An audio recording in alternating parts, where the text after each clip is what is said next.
আমার এক পাশে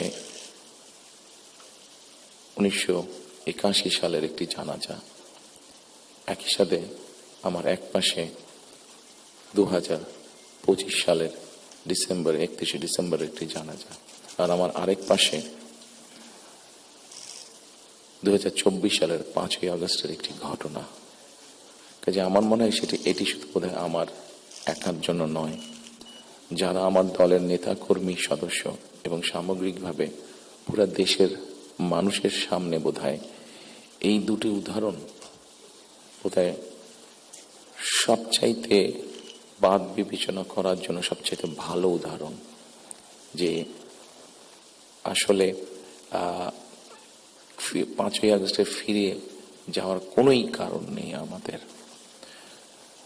প্রিয় উপস্থিতিবৃন্দ, হিংসা, প্রতিশোধ, প্রতিহিংসা একটি মানুষ, একটি দল বা যেভাবে আমরা বিবেচনা করি তার পরিণতি কি হতে পারে আমরা দেখেছি 5ই আগস্ট।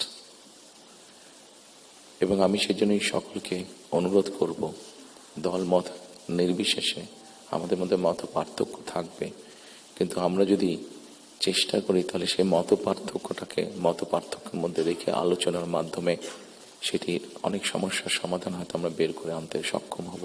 কিন্তু কোনোভাবেই সেটি যাতে মত বিভেদের পর্যায়ে চলে না যায়।